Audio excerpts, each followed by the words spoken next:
Hello and welcome to Square Raindrop. I'm Jo Wheeler. And I'm Steff Golter. And Steffi, we actually saw some decent weather over the weekend. Yes, it didn't rain on us for the entire weekend, and that's got to be a bonus. So, it did still feel a bit cool in the evenings, though, didn't it? Are you getting the sense that the seasons are about to change? No, I'm not having this. I keep seeing stuff on social media saying another 7 weeks and it'll be dark at 7 p.m. and we'll start to have frosts overnight. I'm going, give it a break, mate. I'm not even sure we've had a summer yet. There have been 2 days, and 2 days only, where I've considered wearing a t-shirt. And one of those was this morning. I put a t-shirt on, sat down to speak to you and thought, gosh, that's cold. And I went to change. When we moved to the UK, the year we moved was lockdown. So we arrived and everything locked down. And that, if you remember, was beautifully sunny and really quite warm. Felipe spent the whole time complaining that we didn't have AC in England. So every single summer after that, which has been, quite a few now, he won't be tired of this at all. I have said to him just about every single day, shame we don't have AC, isn't it? Because we needed it for those 3 days, honest, genuine. Yeah. The thing is, over the weekend, where we were expecting actually some fairly good sunshine, it was hazy at times. Why was that?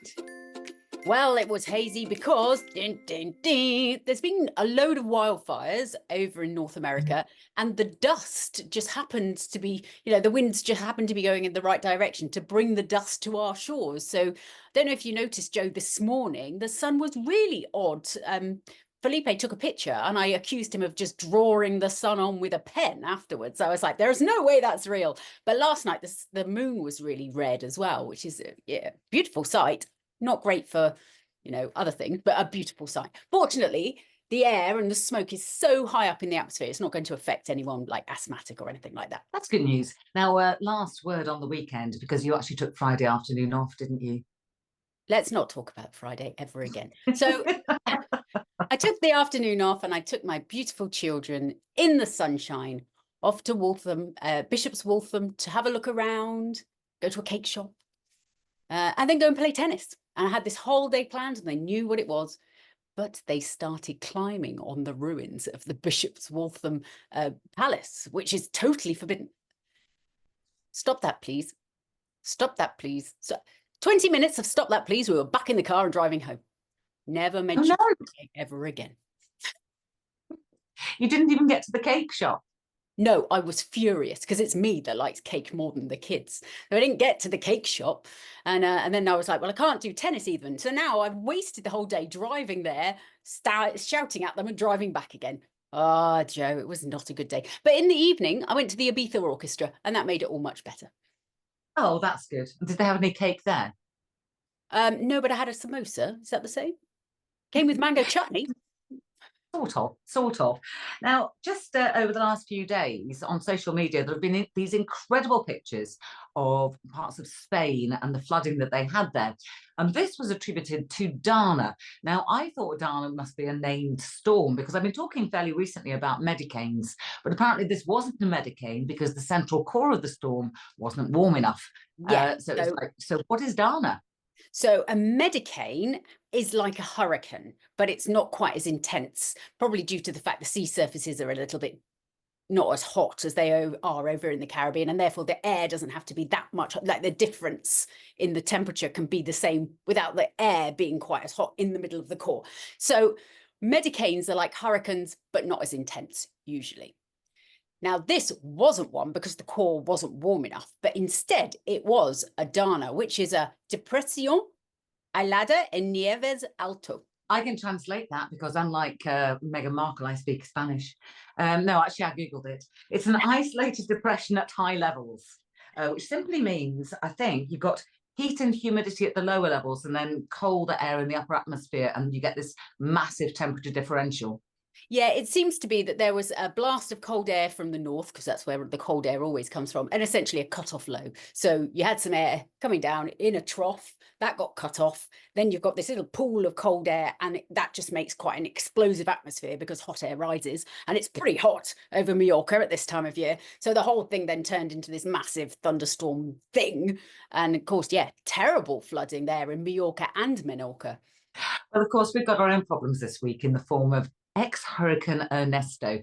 And it seems we always have to kind of qualify this in so much as, yes, it was a hurricane.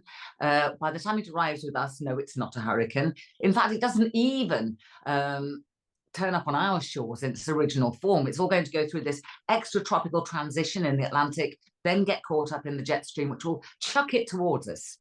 What I would say, yes, it's not going to be as bad. It's not going to be as severe. There's not going to be much left to it in that respect. But just because it's gone through an extratropical disintegration kind of thing doesn't necessarily mean there's not going to be any impacts from it. If you remember, Sandy had gone through this extratropical transition when she hit the east coast of the States, and that obviously caused a lot of devastation. So just because it's no longer a hurricane doesn't necessarily mean it's not going to cause us any problems. But in this case, we are lucky, and it does kind of whip across the Atlantic and kind of disintegrate as it does so. But the weird thing about it is as it comes across and it kind of disintegrates, it gets embedded into this other system, it causes the thing behind it to amplify a little bit more. So there's this wave that develops behind it, hot on its heels because of it. And that then may well end up under a jet streak. And so Friday's weather may turn out to be quite lively because of what happened on Wednesday and Thursday with Ernesto. It's all linked. Well, of course, Ernesto, or what remains of it, or what its impacts are looking like Wednesday and Thursday. And already we've got yellow warnings out, mostly for Western Scotland, where they're looking at some significant rainfall totals and likely some very strong winds at a time when people are still thinking about hiking and camping. Well, of course, if it's, yes, during this week and next week for England, we're still on our summer break. I think Scotland have gone back now, though, haven't they? Gone back to school. So there it's a bit different. They'll all be, hunkered down. They know what to expect. It's just us fools from south of the border that we're venturing up there and going, oh gosh, it's a bit wet and windy. Oh gosh, very wet and windy. Actually, somebody put out on Twitter or X this morning that the schools have gone back and actually they've got some sunshine today. That's just lulling them to a false sense of security because it's not going to last. Just reminds me of last year, Jo, where it rained for the entire 6 weeks. The entire 6 weeks. The week they went back, the very week there was a heat wave. In September, glorious sunshine. I'm like, where are the kids now? We could actually go outside to the garden now. Oh, and now they're back at school. Now then, I am going to do the one thing that you hate intensely, and that is to do a bit of a long-term look ahead, because there are some signals that the last few days of August and the first week of September, there may be a more settled regime with some warmth in it as well. Well, I tell you when it's not going to be, Jo. It's not going to be bank holiday weekend next weekend, is it? I saw somebody had written, coldest for 50 years. Well, they might need to go and work for the Daily Express, but it certainly doesn't look warm. No, it doesn't. Or settled. No, these are words that will not be linked in any way to next weekend. So is this the wave that you were talking about coming up on the heels of Ernesto that's all got a little bit, beside itself in the jet stream and then decides to come through at the weekend? That's Friday. I think it should have gone by the weekend, but the weekend, it looks like we've got this polar maritime air. It's just cool. It's, temperatures below average and still unsettled. So polar maritime air, just for the uninitiated, coming from the polar region, but taking a bit of a detour across the sea in an endeavour to stop shivering. Yeah, exactly. Returning.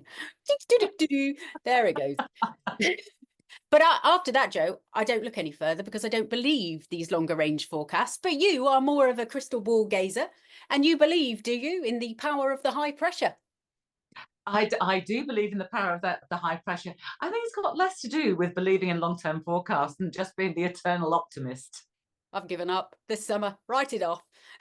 Now, just a couple of weeks ago, we were talking about the little weather houses that we used to have, where the little man came out when it was raining, and the little lady came out when it was sunny.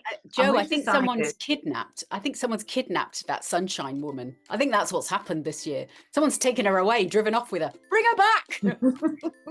I think we need a new one. So this one, when it's sunny but temperatures are below 20 degrees, that's me out there. Yeah, I'll come. And when it's above 25 degrees, you'll come out. And when it's raining, we will both be vanished. There'll be nobody there at all. That's how you know when it's raining. No one home. And there'll be a heater and an aircon unit, especially for Felipe. Yeah, I do say he's like a snake and needs to be kept in a box at a constant temperature. Maybe I should. The wonders of marriage. Anyway, if you'd like to contact us, any questions, or for a personal forecast, it is at Squat Raindrop, that is on YouTube and Twitter. Or you can email us at weather@squareraindrop.com, or we are on Threads and Instagram as Square Raindrop. Confused? We all are. She's saying that so precisely because she knows I can't follow it. You're going to write it down. In the meantime, I'd love to hear from you. Love your comments. You want a personal forecast, that would be great. Otherwise, see you in the autumn. Yeah, it feels like we're already there.